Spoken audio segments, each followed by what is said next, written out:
مسجد نبی کے متصل ہی آپ نے ازواج مطہرات کے حجرے بھی بنوائے۔ اس وقت تک حضرت بی بی سودا اور حضرت عائشہ رضی اللہ تعالیٰ عنہما نکاح میں تھیں، اس لیے 2 ہی مکان بنوائے۔ جب دوسری ازواج مطہرات آتی گئیں تو دوسرے مکانات بنتے گئے۔ یہ مکانات بھی بہت ہی سادگی کے ساتھ بنائے گئے تھے۔ 10 ہاتھ لمبے، 6 ہاتھ چوڑے، کچی اینٹوں کی دیواریں، کھجور کے پتوں کی چھت، وہ بھی اتنی نیچی کہ آدمی کھڑا ہو کر چھت کو چھو لیتا۔ دروازوں میں کواڑ بھی نہ تھے، کمبل یا ٹاٹ کے پردے پڑے رہتے تھے۔ اللہ اکبر!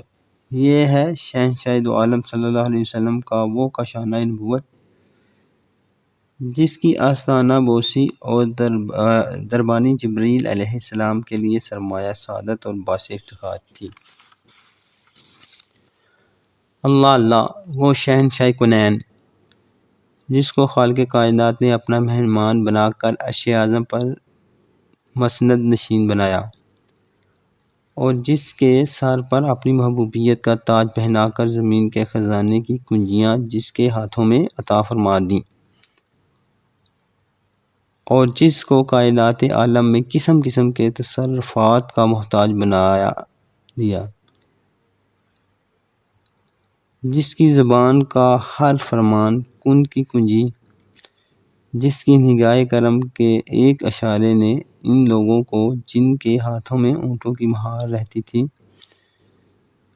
انہیں اقوام عالم کی قسمت کی لگام عطا فرما دی۔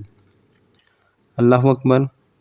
وہ تاجدار رسالت جو سلطان دارین اور شہنشاہ کونین ہے، اس کی حرم سرا کا یہ عالم، اے سورج بول، اے چاند بتا، تم دونوں نے اس زمین کے بے شمار چکر لگائے ہیں، مگر کیا تمہاری آنکھوں نے ایسی سادگی کا کوئی منظر کبھی بھی اور کہیں بھی دیکھا ہے؟